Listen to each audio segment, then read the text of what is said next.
Salut tout le monde. Ceci est la chaîne Encyclopédie. Le livre que nous interpréterons dans cet épisode s'appelle « Parler aux inconnus, ce qu'on doit savoir sur les gens qu'on ne connaît pas ». Ce livre parle principalement des erreurs que nous commettons souvent lorsque nous traitons avec des inconnus. Qu'est-ce que l'effet étranger exactement? Vous le comprendrez après avoir écouté ce programme. Laissez-moi d'abord vous demander, êtes-vous doué pour traiter avec les étrangers? Ne vous précipitez pas pour répondre encore. Écoutez l'histoire ci-dessous. Cet incident a choqué l'ensemble des États-Unis. Le 10 juillet 2015, une femme nommée Bland a été arrêtée par la police parce qu'elle n'avait pas allumé le clignotant alors qu'elle changeait de voie alors qu'elle conduisait pour faire l'épicerie. Logiquement parlant, cela semble tout à fait normal. Mais l'évolution ultérieure est absolument inattendue. Pendant le processus de communication, Bland a allumé une cigarette. Le policier lui a demandé de ranger sa cigarette. « Je suis dans ma voiture et j'ai la liberté de fumer », a déclaré Bland. Le policier a dit « Madame, je veux que vous sortiez immédiatement de la voiture et que vous éteigniez votre cigarette. »« Vous n'avez pas le droit de faire ça », a déclaré Bland. « Écoute, est-ce que ça sent déjà la poudre à canon ?» Ce qui s'est passé ensuite était encore plus scandaleux. La police a dit « Sortez de la voiture ». Bland a dit « Pas plus. Plus c'est fort, plus c'est viol. » Finalement, la police a sorti Bland de la voiture. La marque a résisté. La police a également appelé du renfort. Tout au long du processus, la police n'a cessé de répéter une phrase, vous demandant de coopérer. Et Bland répète aussi une phrase, pourquoi me fais-tu ça? Juste parce que je n'ai pas allumé le clignotant? Finalement, Bland a été arrêtée. 3 jours plus tard, elle se suicide en prison. Laissez-moi vous expliquer à l'avance que Bland est généralement une fille très populaire. Il est grand, musicien et publie souvent des vidéos positives et énergiques sur YouTube. Aux yeux de ses collègues, ce policier est aussi une personne avec qui il est facile de s'entendre. Aucune des deux parties n'a de problème psychologique. Vous pouvez imaginer si ces deux personnes se connaissaient auparavant. C'est peut-être juste une phrase ou deux. Et la raison pour laquelle les choses en sont arrivées à ce point était en grande partie parce qu'ils étaient étrangers l'un à l'autre. Nous développerons plus tard l'analyse spécifique de cette question. Bien entendu, il s'agit d'un cas extrême. Cependant, cela signifie au moins une chose. Dans de nombreux cas, nous ne sommes pas aussi doués que nous le pensons pour traiter avec les étrangers. Alors, qu'est-ce qui ne va pas exactement lorsque nous avons affaire à des inconnus? Ce livre traite de ce sujet. L'auteur estime qu'il existe de nombreux problèmes que l'on constate, tels que mal juger les intentions de l'autre partie conduisant à une escalade des conflits, être trompé par des étrangers ou simplement et grossièrement étiqueter les autres. La racine de ces problèmes est en réalité la même. Autrement dit, nous imaginons les étrangers trop simplement.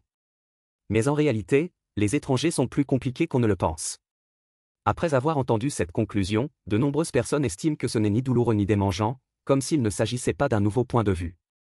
En fait, c'est la plus grande caractéristique de ce livre. Son but n'est pas de vous faire savoir, mais de vous faire croire. De la connaissance à la croyance, nous devons souvent passer par un processus douloureux, celui de commettre des erreurs. Ce que ce livre veut faire, c'est passer en revue pour vous toutes les erreurs commises par les prédécesseurs et tous les problèmes survenus entre inconnus. Afin d'atteindre cet objectif de vous faire vraiment croire. En d'autres termes, ce livre raconte l'expérience du processus, qui est en réalité plus importante que la conclusion. L'auteur de ce livre est le célèbre écrivain canadien et auteur à succès de Outlier et The Tipping Point, Malcolm Gladwell. En 2005, le magazine Time l'a classé parmi les 100 personnes les plus influentes au monde. En 2011, il a reçu l'Ordre du Canada, la plus haute distinction décernée à un citoyen canadien. Dans ce livre, l'auteur analyse plus d'une dizaine d'histoires entre inconnus. Et a révélé 3 effets plus étranges. Comme je l'ai déjà dit, dans ce livre, l'histoire du processus est plus importante que la conclusion. Par conséquent, si vous avez le temps, je vous recommande quand même fortement de lire le livre original, l'expérience sera plus profonde. Ensuite, nous partirons de 3 questions pour révéler ces 3 effets plus étranges. Première partie. Tout d'abord, permettez-moi de répondre à une question qui nous inquiète tous lorsque nous avons affaire à des inconnus. Autrement dit, pouvons-nous détecter les mensonges? La première réaction de beaucoup de gens doit être, bien sûr. Même si je me fais tromper de temps en temps, cela signifie simplement que je n'en sais pas assez. Cependant, si vous regardez l'actualité pendant un moment, vous constaterez qu'être trompé n'est pas si étroitement lié au niveau culturel. De nombreux professeurs d'université ont également été trompés. Certains diront peut-être que c'est parce que les escrocs sont trop intelligents. Cependant, si vous lisez les informations sur les personnes qui ont été trompées, vous constaterez que ces astuces ont été révélées depuis longtemps.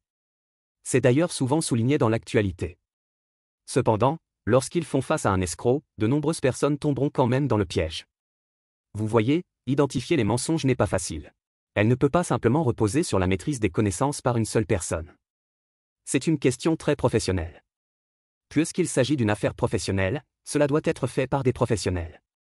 Il existe une profession appelée expert en détecteur de mensonges, et c'est ce que vous faites. Mais les compétences des experts en polygraphie sont-elles vraiment si efficaces? Sans parler de leur efficacité ou non, si l'on regarde simplement ces méthodes elles-mêmes, il existe de nombreuses contradictions. Par exemple, les micro-expressions. C'est-à-dire en jugeant si une personne ment grâce à de petits changements d'expression. C'est actuellement la méthode d'identification la plus connue. Cependant, au sein de l'industrie, les micro-expressions sont en réalité controversées. Par exemple, il y a un expert du FBI nommé Joe Navarro. C'est l'un des experts en détection de mensonges les plus célèbres au monde. Il estime que les micro-expressions ne sont pas très utiles. Les yeux ne sont pas du tout les fenêtres de l'âme. Ou est-ce? Il pensait que c'était les pieds. Pour voir les véritables intentions d'une personne, il faut regarder ses pieds. Alors, laquelle de ces méthodes est la plus efficace? Supposons qu'une personne maîtrise un large éventail de méthodes pour identifier les mensonges, sera-t-elle toujours trompée? Pour répondre à cette question, nous devons d'abord trouver un groupe de personnes les plus douées pour détecter les mensonges. Et à tous égards, il est plus sensible que la moyenne des gens. Voyez à quel point ils réussissent à détecter les mensonges. Dans ce livre, l'auteur écrit les histoires d'un tel groupe de personnes. Il s'agit de la célèbre US Defense Intelligence Agency, ou DIA en abrégé. L'histoire se déroule ainsi. En 1996, les États-Unis et Cuba étaient dans une phase de confrontation. Les deux camps ont implanté de nombreux espions dans le camp adverse. Parmi eux, il y a un espion très spécial. Son nom est Anna Mont, une haute fonctionnaire de la Defense Intelligence Agency des États-Unis, responsable de l'analyse des renseignements cubains. Ses collègues lui ont également donné le surnom de Reine de Cuba. Laissez-moi d'abord vous expliquer que cette reine cubaine est en fait une espionne organisée par les Cubains aux États-Unis. Et elle y est restée de nombreuses années sans que personne ne s'en aperçoive. En parlant de ça, vous pourriez penser que cette personne doit être particulièrement douée pour le déguisement. En fait, pas vraiment. La reine de Cuba s'occupe de l'analyse du renseignement, qui est un travail technique. Elle avait reçu peu de formation professionnelle en espionnage. Quant à ses talents d'espionnage, ils ne sont même pas brillants. Par exemple, chaque soir, lorsqu'elle rentre chez elle, elle écrit ce qu'elle a appris ce jour-là et le rapporte ensuite à Cuba. La radio à ondes courtes qu'elle utilisait était placée dans une boîte à chaussures. Le livre de code se trouvait dans le sac à main qu'elle portait avec elle. En d'autres termes, vous n'avez même pas besoin d'un détecteur de mensonges pour vous occuper d'elle, il suffit d'une fouille corporelle et vous serez exposé. Cependant, personne ne la recherchait. Vous vous demandez peut-être, est-ce parce que la reine cubaine se comporte généralement bien et qu'elle n'a donc pas été soupçonnée? Malheureusement non plus. Au travail, elle entretenait de bonnes relations avec ses collègues. Mais en termes de résultats, elle n'a jamais analysé d'informations particulièrement précieuses sur Cuba. Ce qui est encore plus exagéré, c'est qu'elle s'est rendue à plusieurs reprises à Cuba pour rendre compte de la situation au cours de son travail, et qu'elle a également reçu une médaille personnellement décernée par Castro. Parmi eux, les fonds publics de la Defense Intelligence Agency des États-Unis ont été utilisés à plusieurs reprises. Tant que quelqu'un retrace où elle se trouve, le secret sera immédiatement révélé. En entendant cela, vous pourriez dire qu'il semble que cela ne puisse être attribué qu'à la chance. J'ai eu tellement de chance qu'on ne m'a jamais posé de questions. En fait, pas vraiment. L'impératrice cubaine n'a pas seulement été interrogée.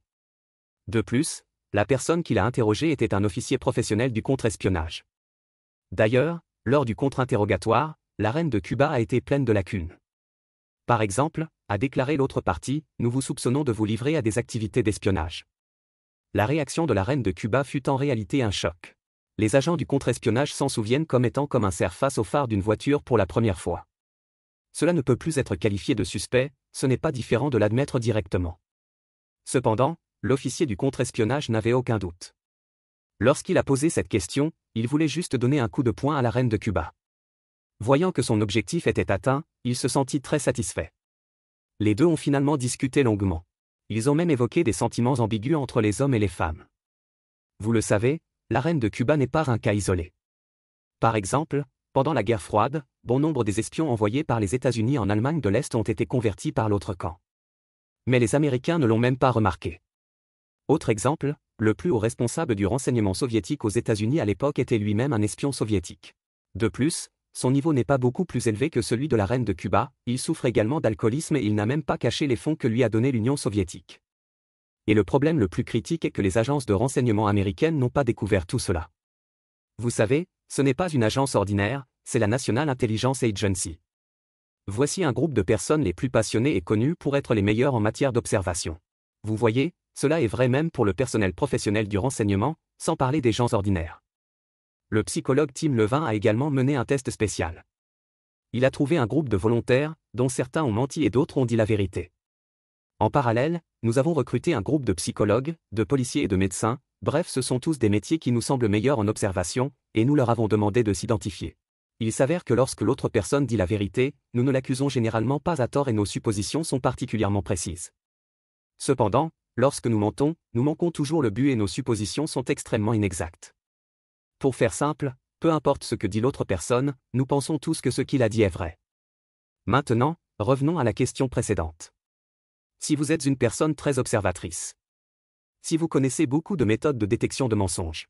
En traitant avec des inconnus, serez-vous trompé? Malheureusement, la réponse est, ce sera toujours le cas. Le problème ne vient pas des méthodes elles-mêmes. Au contraire, vous ne penseriez jamais à utiliser ces méthodes face aux autres.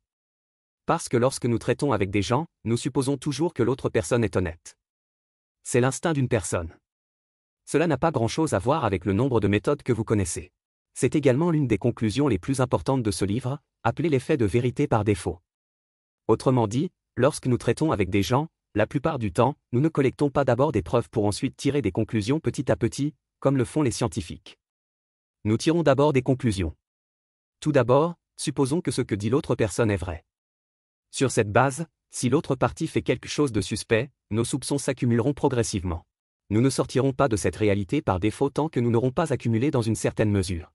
Voilà pour la première partie. Nous avons parlé de l'une des conclusions les plus importantes du livre, qui est également le premier effet plus étrange, appelé effet de vérité par défaut. En parlant de ça, me direz-vous, ce n'est pas vrai. La valeur par défaut est vraie, ce qui constitue évidemment une faille de sécurité dans la nature humaine. Cependant, après des millions d'années d'évolution, pourquoi les humains ne l'ont-ils pas éliminé? Pour répondre à cette question, nous pouvons faire une hypothèse inverse. Autrement dit, que se passerait-il si, au lieu de nous en remettre à la vérité, nous nous contentions de douter? Ensuite, dans la deuxième partie, nous répondrons à cette question. La seconde partie. Selon l'auteur, ce n'est certainement pas une bonne chose. Vous pouvez d'abord écouter l'histoire suivante. Vous avez peut-être entendu parler du terme système de Ponzi. Pour faire simple, cela signifie démolir le muret pour rattraper le mur ouest. Par exemple, l'escroc demande à A d'investir d'abord 1 million, puis demande à B 2 millions, puis donne l'argent de B à A comme revenu. Dès que A verra de l'argent, il investira davantage. Le cycle continue ainsi. Il s'agit d'une escroquerie relativement mineure qui se manifeste généralement par des collectes de fonds illégales dans de nombreux endroits. Cependant, il vous sera peut-être difficile d'imaginer qu'à Wall Street, un monde où les gens intelligents se rassemblent et où la supervision est très stricte, il y a des gens qui dirigent une chaîne de Ponzi et qui le font depuis 20 ans. Le nom de cet homme est Madoff. Madoff a été arrêté après la crise financière de 2008. Cette arnaque est enfin terminée. Et ce qui est encore plus exagéré, c'est qu'il ne s'agit pas d'un petit larcin. Les fonds impliqués dans cette combine à la Ponzi dépassaient les 50 milliards de dollars américains. Alors, quelqu'un a-t-il déjà soupçonné une arnaque aussi évidente? Bien sûr, il y en a. Le nom de cet homme est Marco Polo. Dès 2000, il a découvert que la société de Madoff avait des problèmes, a rassemblé suffisamment de preuves et l'a signalé à la Security and Exchange Commission des États-Unis. Cependant, cela n'a pas fonctionné. En 2001, je l'ai signalé à nouveau, mais j'ai encore été ignoré. Plus tard, entre 2005 et 2008, il l'a signalé à 3 reprises, mais toutes ont été ignorées. Jusqu'à ce que Madoff soit arrêté. En parlant de cela, on estime que beaucoup de gens ont pu imaginer une telle histoire. Un héros solitaire marchant seul sur le chemin de la justice. C'est incroyable. Et vous devez sentir que ces gars de la SEC sont tellement haineux, pourquoi ne font-ils rien? Cependant, si vous revenez à la situation de l'époque, vous constaterez qu'il y a en fait une raison à cela. Tout d'abord, selon l'effet de vérité par défaut, tout le monde croyait initialement Madoff, et plus l'entreprise de Madoff devenait grande, plus tout le monde y croyait. À Wall Street, Madoff était considéré comme une étoile montante. Et Marco Polo, quel est son rôle? Laissez-moi vous dire quelque chose. Alors qu'il était en école de commerce, il découvre que son professeur lui avait donné un A. Il a exprimé des doutes et après calcul, il a constaté que le score était plus élevé et devrait être A. Il retrouve donc le professeur et porte plainte. Plus tard, j'ai travaillé dans une société par action. Il a constaté que certains collègues étaient un peu irréguliers dans leurs opérations. Cette fois, il n'a pas trouvé de collègues. Au lieu de cela, il a directement signalé son entreprise. Il soupçonnait également que près d'un quart des sociétés cotées aux États-Unis avaient falsifié leurs rapports financiers, etc. Il existe de nombreuses choses similaires. Bref, c'est une personne très méfiante et sérieuse. Vous voyez, s'il existe une telle personne qui doute de tout, il dénonce l'étoile montante de Wall Street à la Security and Exchange Commission. Selon vous, quelle est la probabilité qu'il soit pris au sérieux? Deuxièmement, sa méthode de reporting elle-même est un peu détournée.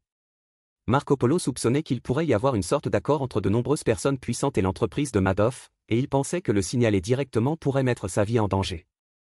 Il faut donc adopter une stratégie de détour. Par exemple, une fois, il a d'abord ciblé le procureur général de l'État de New York et s'est préparé à lui remettre des documents de rapport.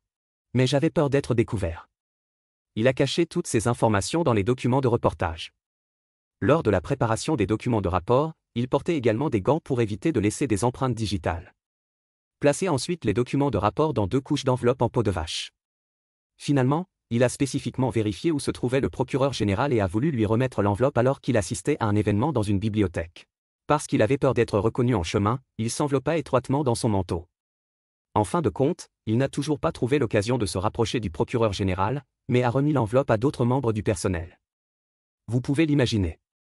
Après tout ce travail acharné, quelle est la probabilité que ce matériel soit pris au sérieux? Cependant, l'histoire ne s'arrête pas là. Après avoir signalé l'incident, Marco Polo s'est senti pris pour cible. Il a appelé la police. La police lui a demandé s'il voulait un gilet pare-balles. Il se sentait inutile. Parce qu'il a déterminé que la personne qui s'est présentée à sa porte devait être un tueur professionnel. Le tueur lui tirerait 2 balles derrière la tête. Le gilet pare-balles est inutile. De retour chez lui, il a changé les serrures des portes et installé un ensemble complet d'équipements de sécurité intelligents dans la maison. Ce n'est que lorsque Madoff a été arrêté que Marco Polo s'est senti à l'aise pendant quelques jours. Mais attention, ce n'est que pour quelques jours. Parce qu'il s'est immédiatement rendu compte que Madoff avait fini. Mais la Security and Exchange Commission des États-Unis est toujours là. L'arrestation de Madoff ne montre-t-elle pas simplement que la Security and Exchange Commission des États-Unis a gravement manqué à ses devoirs au cours des 20 dernières années? En tant que lanceur d'alerte, je ne vais certainement pas me laisser partir. En pensant à cela, Marco Polo a renforcé les mesures de sécurité. Il a chargé son fusil de chasse. 2 autres jeux de chargeurs de rechange ont été préparés. Il a également retrouvé un masque à gaz qu'il avait utilisé lorsqu'il était dans l'armée parce qu'il pensait que le tueur risquait d'utiliser des gaz lacrymogènes. Pouvez-vous imaginer à quoi ressemble cette expérience? D'autres boivent du café, regardent la télévision et profitent du soleil. Marco Polo, en revanche, est depuis longtemps paniqué. En parlant de cela, revenons à la question initiale, puisque le fait de se conformer par défaut à la réalité nous rend facilement trompés, pourquoi cette capacité n'a-t-elle pas été éliminée? En fait, la réponse est déjà évidente. Car ce n'est qu'en recourant par défaut à la vérité dans la plupart des situations que nous pouvons collaborer en douceur avec des inconnus. Même si vous êtes trompé de temps en temps, cela ne portera pas un coup fatal à votre survie. Cependant, si vous doutez de tout, même si vous ne vous laisserez pas facilement tromper, il sera également difficile de coopérer avec les autres. Plus important encore, votre propre vie deviendra également un gâchis à cause d'une suspicion excessive. C'est un défaut fatal pour un groupe. Bref, chaque avantage doit avoir un prix. Quant à savoir quel prix est le plus sérieux, c'est trop évident. La 3e partie. Cependant, en parlant de cela, une autre question se pose. Puisque nous supposons tous que l'autre personne est honnête. Logiquement parlant, notre communication devrait être fluide. Mais pourquoi les étrangers se méprennent-ils souvent sur les intentions de chacun? Comme mentionné au début, pourquoi Brand, qui s'est suicidé en prison, a-t-il eu un si gros malentendu avec la police? Ensuite, dans la 3e partie, nous répondrons à cette question. L'auteur estime que la clé pour comprendre ces malentendus est de comprendre ce qu'on appelle l'effet de couplage. Qu'est-ce que l'effet de couplage? Pour faire simple, aucun comportement d'une personne n'est isolé. C'est le résultat d'un ensemble de facteurs liés. C'est peut-être un peu abstrait, mais donnons un exemple concret. Prenons l'exemple du précédent suicide de Brand. Ce que nous voyons n'est qu'un fragment du conflit entre les 2 parties. Cependant, en remontant plus loin, vous constaterez qu'il existe une série de raisons derrière leurs actions respectives. Parlons d'abord de la police, la façon dont il a traité Brand n'était pas du tout comme traiter une infraction au code de la route. Ce niveau de vigilance est similaire à celui des trafiquants de drogue. Cela semble étrange. Cependant, si vous en connaissez la raison, vous ne le penserez peut-être pas. Tout d'abord, aux États-Unis, l'arrêt des voitures par la police est en fait l'un des moyens les plus importants de prévention du crime aux États-Unis. Parce que la Constitution américaine stipule que le gouvernement ne peut pas fouiller les citoyens sur la route sans raison justifiable, et encore moins pénétrer chez les citoyens pour les fouiller. Cependant, le code de la route américain autorise la police à arrêter un véhicule s'il s'avère qu'il est en infraction. Le conducteur est alors invité à s'arrêter pour inspection. Et surtout, cette méthode fonctionne extrêmement bien. Par exemple, à une époque à Kansas City, une voiture de police délivrait en moyenne 5,45 contraventions par nuit, arrêtait 2,23 personnes et confisquait 29 armes à feu en 200 jours. Cette réussite est supérieure à la performance de nombreux policiers au cours de leur vie. Brand n'a pas été arrêtée uniquement parce qu'elle avait oublié d'allumer son clignotant. C'était aussi parce que sa plaque d'immatriculation était un peu suspecte. La plaque d'immatriculation de Bland venait de l'Illinois et il se trouvait au Texas à l'époque. Lorsque la police a constaté qu'il ne s'agissait pas d'une marque locale, elle était déjà sur son radar. On a découvert plus tard qu'elle ne s'était pas retournée, alors il l'a arrêtée. En d'autres termes, la police avait déjà commencé à se méfier de Brand avant d'arrêter la voiture. Regardez à nouveau Brand. La raison pour laquelle elle était en colère contre la police était qu'elle avait déjà enfreint la loi à plusieurs reprises et qu'elle avait une dette de 8 000 $. Elle avait récemment perdu un enfant. Elle a même tenté de se suicider. Et maintenant, être arrêtée par la police était comme la goutte d'eau qui a fait déborder le dos de l'éléphant, la faisant exploser complètement. Quant au policier, voyant Brand en colère, ce qu'il ressentit en réalité n'était pas la même colère, mais la même peur. Il craignait que Brand ne dégaine son arme la seconde suivante, alors il a pris des mesures coercitives. À ce stade, vous devriez avoir découvert où se situe le problème. Lorsque nous traitons avec les autres, nous essayons toujours de comprendre leur motivation. Mais en fait, lorsque vous faites face à une personne, ce à quoi vous faites face n'est pas du tout un motif simple. Il s'agit plutôt d'un résultat complexe, le résultat d'une série d'événements. Les causes de tout comportement humain sont bien plus complexes qu'on ne le pense. Ce phénomène est appelé effet de couplage. Mais vous l'avez certainement découvert. La plupart du temps, ce n'est pas ainsi que nous voyons les autres. Nous traitons toujours les autres de manière très innocente. J'ai l'impression de pouvoir comprendre l'esprit de l'autre personne. Par exemple, le policier devant lui sentait qu'il pouvait comprendre l'esprit de Brand et était convaincu que l'autre personne voulait lui faire du mal. Évidemment, la vérité n'est pas si simple. Pour un autre exemple, vous pouvez souvent entendre ce modèle de phrase, un tel, le genre de personne qu'il est tel ou tel. Vous voyez, le sous-texte de cette phrase est de dire que les gens sont en fait très simples, qu'il n'y a que quelques catégories, et je les ai déjà toutes vues. Cependant, lorsque nous regardons en arrière et nous regardons nous-mêmes, nous avons toujours l'impression que nous sommes compliqués et difficiles à comprendre. C'est une mentalité courante lorsque nous traitons avec les gens. C'est aussi le troisième effet que l'auteur révèle dans ce livre, qui existe entre inconnus, appelé hypothèse de transparence.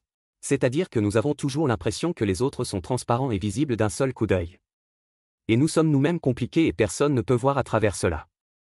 La raison pour laquelle nous parlons ensemble de l'hypothèse de la transparence et de l'effet de couplage est en grande partie parce qu'ils sont comme les deux côtés de la lumière et de l'ombre. Vous voyez, l'hypothèse de transparence est un trou d'observation dans notre nature humaine. Comment rattraper cela? Vous devez comprendre un peu les effets de couplage. Par exemple, le Golden Gate Bridge à San Francisco est un célèbre lieu de suicide. Depuis son achèvement, plus de 1500 personnes ont sauté d'ici. En toute logique, un garde-corps devrait être ajouté au pont. Il faudra cependant attendre 2018 pour que les garde-corps soient installés. En effet, les gens croient que si une personne veut se suicider, les garde-fous sont inutiles. Vous voyez, c'est l'hypothèse classique de transparence. Nous considérons le suicide comme une simple question de motivation. Même si le saut du pont échoue, ce motif est toujours là et il pensera toujours à une autre façon de mourir. Les garde-corps sont donc superflus. Mais le fait est que quelqu'un a fait des statistiques et interrogé 515 personnes qui voulaient se suicider mais qui n'y sont pas parvenues. Il a été constaté que seulement 25 personnes avaient choisi d'autres méthodes pour se suicider. Les 490 personnes restantes ont tout simplement abandonné et se sont suicidées. En d'autres termes, le suicide est en réalité le résultat d'une multitude de facteurs, notamment l'environnement, le lieu, la motivation, etc. Il s'agit d'un couplage typique. De ce point de vue, il est tout à fait correct d'installer des garde-corps. Ce dont nous venons de parler, c'est de l'effet de couplage et de l'hypothèse de la personne transparente, ainsi que de l'effet de vérité par défaut mentionné plus tôt. Ce sont les trois mentionnés dans ce livre, l'effet étranger. En fait, ces trois effets ne sont rien de plus que trois phrases qu'ils veulent nous dire. Premièrement, nous ne sommes pas aussi doués pour détecter les mensonges que nous le pensons. Lorsque nous traitons avec des gens, nous supposons souvent que l'autre dit la vérité. Deuxièmement, nous avons toujours le sentiment que les autres sont transparents. Cependant, je dois être compliqué et difficile à comprendre.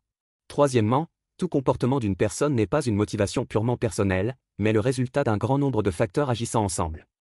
En fait, ces trois phrases signifient simplement que les étrangers ne sont pas aussi simples qu'on le pense. Maintenant, ce livre est terminé. Quand j'ai lu ce livre, j'ai toujours eu un sentiment fort.